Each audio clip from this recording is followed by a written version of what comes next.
Do yins hear that? Look, yep, there's a knock right there.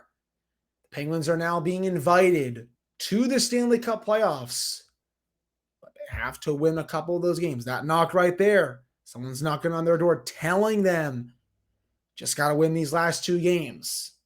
Penguins got a couple of big gifts tonight. We're going to touch on that to start this Tuesday episode of the Locked On Penguins podcast right after this drop.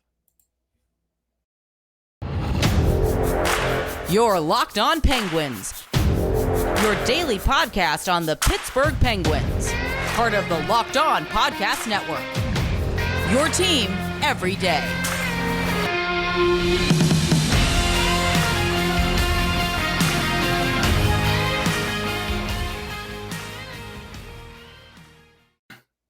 Hello and welcome back to another episode of the Locked On Penguins podcast. I'm, of course, your host, Hunter Hodes. Remember to follow me on Twitter at Hunter Hodes. Follow the show's Twitter at Eleanor Penguins. And, of course, thank you all so much for making this your first listen of the day. We're free and available on all platforms. Today's episode is also brought to you by FanDuel Sportsbook, the official sportsbook of Locked On. Make every moment more. You can visit FanDuel.com/LockedOn today to get started. So what a Monday it was around the NHL. The Pittsburgh Penguins have received a gift basket from, you guessed it, the Washington freaking Capitals, a team that their fans wanted them to lose. Tom Wilson and them said, nope, we're not going to do that. And they opened up a can of whoop ass on the New York Islanders. They did. That game was over within the first 14 minutes. To be honest, the Islanders had nothing for the first 55 minutes of that game. A very stunning no-show from them, especially with everything on the line. Did not expect that. I thought that if there was going to be a team to lose tonight, it was going to be the Panthers, and they did, but they got a point. Just did not think the Islanders would play like that with everything on the line, and that just goes to show everyone any given night around this league. Truly, any given night, people. And now for the Penguins, as I previewed to open the show, there's a knock on the door. You answer it. Someone tells you got to win 2 games in a row to make the playoffs. There you go. They're playing the Chicago Blackhawks, the league's worst team, and the Columbus Blue Jackets, arguably the worst team in the league as well. They're the 2 worst teams in hockey, points percentage-wise and points-wise. The Blackhawks will come into this game on Tuesday, losers of 11 of their last 12. They just finished up their game. I'm recording this at 11:54 p.m. on Monday night. They are not going to get into Pittsburgh until, 3 a.m.? They have to do media availabilities, fly here. They're probably not going to get to sleep until 4 or something. There are no excuses for the Penguins to lose that game. And frankly, there are no excuses for the Penguins to lose on Thursday in Columbus either. You do not deserve to make the playoffs if you cannot beat 2 lottery teams, 2 teams who are gunning for Connor Bedard. But, Penguins, they got the help they needed tonight. For the longest time, it almost just seemed like the fate's not going to be in their hands. The Islanders won't lose. The Panthers won't lose. Well, they got lucky tonight. And they'll have another opportunity here to take matters into their own hands. 120 minutes of Penguins hockey separates themselves from a 17th straight postseason appearance. Nothing less is acceptable. The Islanders, they dropped their game. The Panthers, I thought the Panthers played very well tonight. I was watching both games at the same time. Ilya Samsonov just goalied them. They put up 40, almost 50 shots on him. The Leafs looked like they were just skating in mud. They look like they just want to start the playoffs. That was a terrible effort from them. But John Tavares gets the overtime winner. If the Penguins are able to win out, they would get the wild card 1 seed if the Panthers lose in any fashion on Thursday to the Hurricanes. And right now, it looks like that game will matter to the Hurricanes. They only have 2 games left with the Devils. 1 point separates themselves from the first and second in the Metro. It's all going to come down to what happens tomorrow as well. If the Hurricanes win and the Devils lose, the Hurricanes will wrap up the Metro and they'll have nothing to play for. But if both teams win, Hurricanes will have something to play for on Thursday. They could very well beat the Panthers in Sunrise. So if the Penguins do win their final 2 games and the Panthers lose in any fashion, that's all it will take, any fashion. Penguins will be wild card 1 and they'll play the winner of the Metropolitan Division, whether that is the Carolina Hurricanes or the New Jersey Devils, and they would avoid the Boston Bruins. So that's what's on the line. But, one game at a time. But wanted to open the show by saying they got a gift tonight. Capitals wrapped up an early Christmas present, said, here you go to their biggest rival, and they're like, take it and do what you want with it. Tom Wilson, of all people, sent them to the playoffs with that empty net goal to make it 4-1. And they had another empty goal to make it 5-2 after the Islanders got a quick response. But Tom freaking Wilson, of all people, basically, I shouldn't even say sent the Penguins to the playoffs. That was bad. I'm gonna reverse that because that was a really stupid thing to say. Sorry. Tom Wilson, of all people, sent the Penguins back into control of their own destiny. Okay, I think I fixed it. I don't want to jinx anything, of course. That would be really bad. And the Capitals had a tremendous tweet.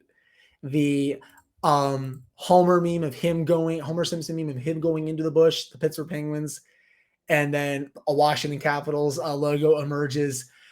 They even put "You're welcome" or whatever. That's perfect. That's what a rivalry is all about right there. But yeah, they're back in control of their destiny. It looked like it was not going to be the case. It's up to them. Does this team want playoff hockey in this city for a 17th consecutive year? We're going to find out over these next 72 hours. Around that, give or take. We're going to see what this team is made of. I know that may sound weird to say, but because, Hunter, they're playing the freaking Blackhawks, they're playing the Columbus Blue Jackets. I don't care.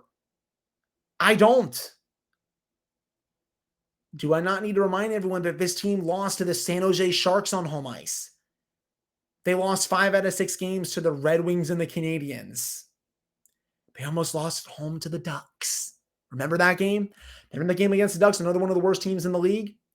They had to tie the game with 20 seconds left just to send it to overtime so that Gensel could win it. And that was, John Gibson played his tail off, but Penguins almost lost that game and got no points. Where would they be today without that? Whoo! They would be up a creek had they not gotten even a point out of that game, especially 2. But, 60 minutes Penguins hockey, same thing on Thursday. Defend, get good goaltending. Special teams need to show up 5-on-5. They've been doing their thing. It should not be this hard. These two teams, they are actively tanking. That their fans don't even want them to win. Obviously, you can't tell players just to lose games. I mean, that's just, just as a slap in the face to them because, they get paid to obviously play the sport that they love and this is their living. But, Penguins have to seize the moment. And coming up after this commercial break, we are going to preview that game against the Blackhawks and what the Penguins need to do to win it. It's really not rocket science, but, it's still worthy of a preview. So before we jump into that though, we do have to get into FanDuel. Grand slams, no hitters, and double plays are back, which means, of course, the MLB season. And there's no better place to get in on the MLB action than FanDuel, America's #1 sportsbook. That's because right now, new customers can step up to the plate with a no-sweat first bet up to $1,000. Just go to FanDuel.com/lockedon to sign up, place your first bet, and get up to $1,000 back in bonus bets if you do not win. My Washington Nationals, at least from when I last checked, they're up 6-4 right now, and that was the top of the 7th inning. No changes have been made. They were down 4-1. I like them to play well against the Angels. The Nationals have been playing a little bit better as of late. Don't miss your chance to get a no-sweat first bet up to $1,000 when you've joined FanDuel today. Just go to FanDuel.com/lockedon to sign up. That's FanDuel, the official bet partner of Major League Baseball and Locked On. All right, I'm back here in this episode of the Locked On Penguins podcast. I'm, of course, your host, Hunter Hodes. Remember to follow me on Twitter at Hunter Hodes. Follow the show's Twitter at Penguins. And, of course, thank you all so much for making this your first listen of the day. Take a sip of my water there because I'm tired of my allergies kicking my butt lately. So Penguins Blackhawks, 7:30 p.m. face-off, not 7 o'clock. It'll be 7:30 at PBG Paints Arena, the final home game of the 2022-2023 regular season. And for the Penguins, a must-win. Both these games are must-wins. They cannot be eliminated if they lose this game. But you don't want to lose this game. Say the worst happens, Penguins lose this game in regulation, and the Blackhawks beat them. They will then no longer have control of their destiny. The Islanders would clinch a playoff spot if they win, basically, on Wednesday, as with the Panthers. The Sabres are there. They need to win out, plus get some help.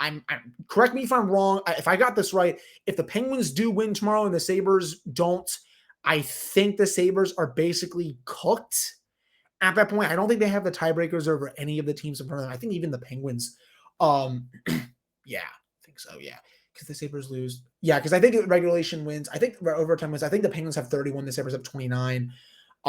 Yeah, the Sabres would be basic. And the Islanders and the Panthers already have the tiebreakers. The Sabres, I believe, would be eliminated tomorrow if they lose in any fashion and the Penguins win.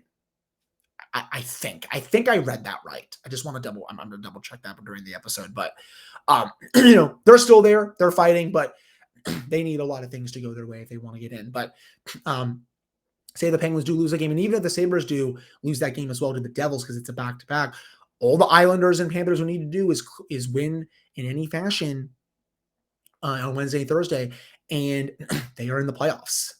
Heck, even for the Panthers, all they would need to do is get a point against the Hurricanes that they would clinch. All the Islanders need to do is win their game in any fashion against the Canadiens, and they too would clinch. So, it's not an elimination game, but it kind of is in some aspects. It's a must-win for this team. The Blackhawks come into this game as arguably the worst team in hockey. They've lost 11 out of 12. This is not a good hockey team. They are literally Jonathan Taves, Seth Jones, and a bunch of mostly AHL players. Let's go over the lineup. Tyler Johnson, Jonathan Taves, Jason Dickinson. Okay, Jason Dickinson's a fine bottom six player. Tyler Johnson, I almost forgot, is still in the league. Anders Bork, Andreas Athanasiou, Buddy Robinson, whoever the latter player is, Joey Anderson, Juhar Kahira, Boris Kachuk, Austin Wagner, Mackenzie Entwistle, and Reese Johnson. Their bottom six is made up of players that I basically most of them, I don't even know who they are. Again, forward-wise, it's Jonathan Taves. That's basically it. Jason Dickinson's an okay bottom sixer. Andreas Athanasiou is a good bottom sixer on a contending team. Tyler Johnson is not what he used to be. Anders Bork is okay, but he shouldn't be getting top 6 minutes. That is one of the worst forward groups in the league. Defensively, Caleb Jones and Seth Jones. Seth Jones is the only big redeeming quality of that defensive core. Wyatt Kaiser, Connor Murphy, Andreas Englund, and Nikita Zaitsev. Goaltending-wise, they started Alex Stalock in this game. On Monday night, they lost to the Wild. It will be Peter Mrazek, I believe, in net. And again, this Blackhawks team, it's already midnight, so good morning to you all. They are probably not going to be arriving in Pittsburgh until 2:30, 3 a.m., probably not even getting to bed until, the local news comes on or something like that. So this is as close to gimme points that you can get in the NHL.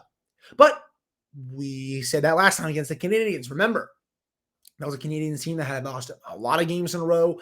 They were blown out the night before against the Colorado Avalanche. I gotta not remind you, and I hate doing this, but I have to because it's still on the table. They traveled to Pittsburgh, had to go through customs, got in late. Penguins take a 2-0 lead and just took their foot off the gas, and they lost 5-4 in regulation. Can't do that. I don't care who you're playing against. I don't care if it's the Bruins, the Canadiens, or tomorrow night, the Chicago Blackhawks. They are a lousy team, and you need to treat them as such. Honestly, the more I think about it, you need to come out there and thinking you are playing, even though you're playing a lousy team, you need to go out there and think like you're playing the Hurricanes, the Bruins, something like that. Because even though they're tanking, they would like nothing more than to take out teams with them. The Washington Capitals tonight, for example. The Islanders are a little bit of a rival to them. They, I'm sure, loved getting a chance to potentially knock them out of the playoffs. So, have to show up. You can't just, play 5 minutes like they did against the Canadiens and then just stop playing. Just can't play like that. So, my keys in this one, full 60 minutes, aggressive forechecking, the 5-on-5 play I think should be fine. Peter Mrazek has not been good this season. If you can get a few early past him, that'll be big. Special teams need to be huge. The Blackhawks really don't have a good power play or penalty kill this season. They're also arguably the worst defensive team in the league. The Penguins are going to have their chances. This is a team coming into this game on 3 days rest.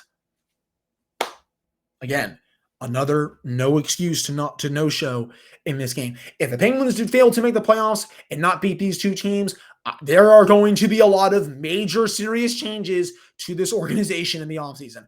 I already think there's going to be a decent amount of change, especially if they get in and they lose in the first round to whoever they play.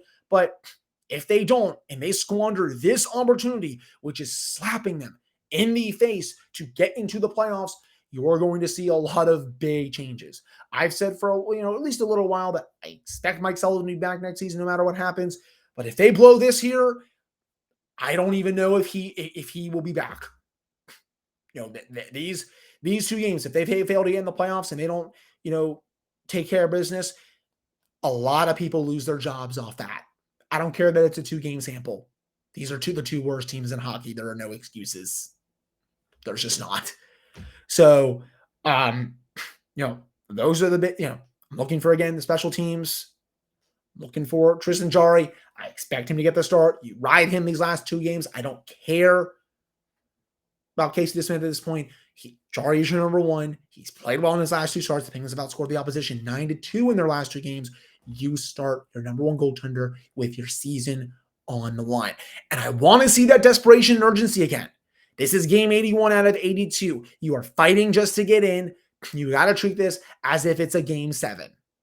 Like your season is on the line. Again, I don't care if they're playing the Chicago Blackhawks. You treat this like everything is on the line. I expect nothing less than their best effort on Tuesday night. Same thing on Thursday if they win on Tuesday. Nothing less is acceptable when it comes to this time of year and how they just got a gift from one of their biggest, if not their biggest, arch rival in the Washington Capitals on Monday. No excuses. So, I want to see the big guns maybe, contribute even more. Sid had a big game in Detroit. Would expect to maybe see him carry that over. I took a W on that, even though I also got ratioed for saying that it looked like he was a bit off to start the game. That's why I shouldn't waver from any of my predictions on the show. Want to see some more depth scoring. Defensively, there could be some additions coming back. Still want to see them play tight defensively. Also, give me a boring third period. The way they played against Detroit, take that and do what you did against the Blackhawks if they have a good lead going into that third period. If they do, of course. It was boring. It was effective. It was 2016, 2017 Mike Sullivan level defending. That's what I would want to see from the Penguins. So those are my main keys for this one. It's time. Do what you got to do to get in. And we'll see what this team is made of on Tuesday night. Coming up to end the show, we're going to get into some practice updates. There are some good news. There are some good updates from Penguins practice. Some players could be returning to the team on Tuesday. We're going to get into that right after this commercial break. All right, I'm back in this episode of the Locked On Penguins podcast. I am, of course, your host, Hunter Hodes. Remember to follow me on Twitter, Hunter Hodes. Follow the show's Twitter at @Penguins. And, of course, thank you all so much for making this your first listen of the day. So Penguins had their practice on Monday, 40-minute practice. And good news, everyone was present and accounted for.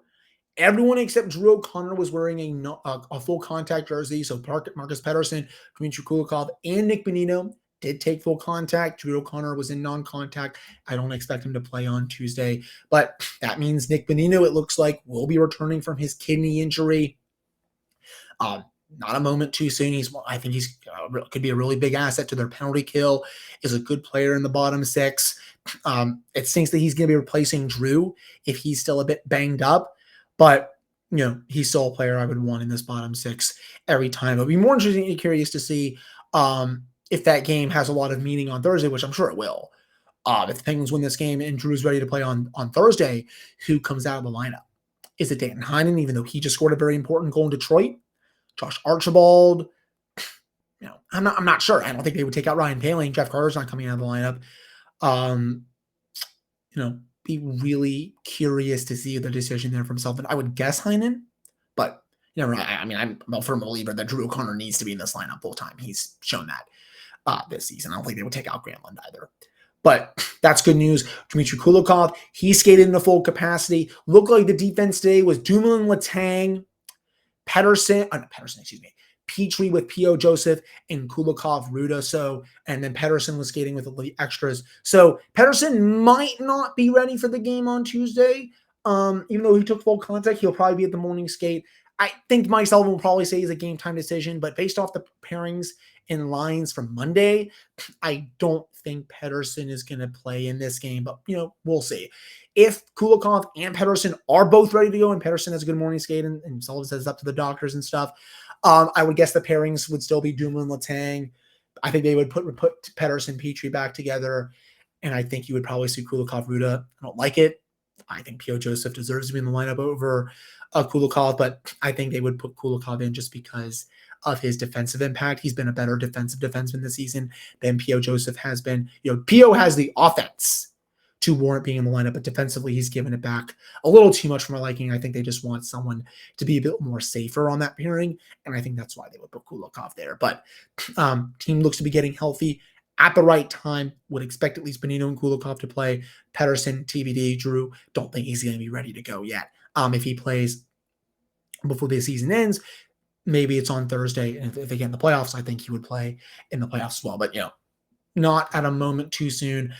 Lines, top two lines were the same, what's the top six at least. And then Bonino was actually, I'm just making sure here, he was on the fourth line today with Jeff Carter and Josh Archibald. The third line was Heinen, Poehling, Granlund. But again, remember, Gensel, Crosby, Russ, Zucker, Malkin, Raquel, Heinen, Poehling, Granlund, and Bonino, Carter, Archibald. Interesting. I'm glad that they are putting, Carter on that fourth line, giving him, that kind of just sheltering him. I think Carter has actually played some of his finest hockey of the season.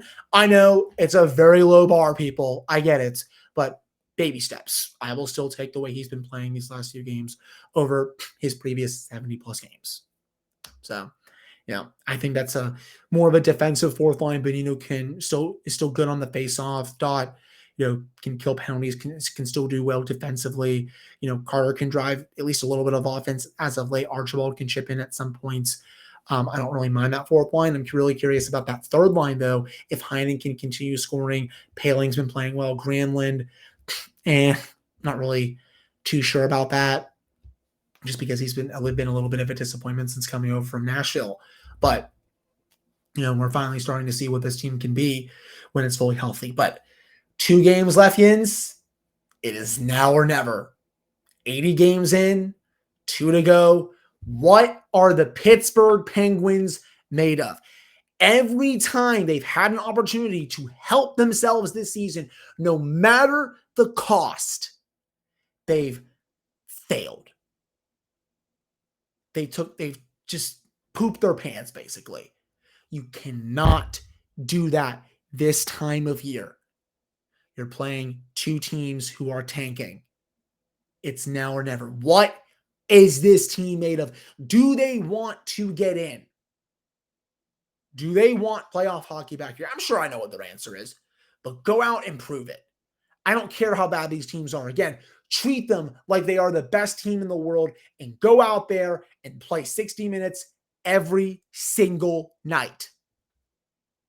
A gift has fallen into their laps. Are you going to take it and say, hell yeah? Or are you just going to send it to someone else and say, screw it, I don't want to be in the playoffs? They better hope it's not the latter. That's all I can say. But again, thank you all so much for listening and watching. I really do appreciate it. I will be at PPG Paints Arena on Tuesday night for the final home game of the season. Ashley and I will be there. Let's see what they're made of. I've said it about 5,000 times. I'll keep saying it. Show everyone. Let's see it. Again, thank you all so much for listening and watching. I really appreciate it. Like, subscribe to the show on YouTube, rate the show on Apple and Spotify. Let me know your thoughts, and we'll do another one of these on Wednesday where we will hopefully be talking about a win-in scenario on Thursday against the Blue Jackets. I'll talk to you all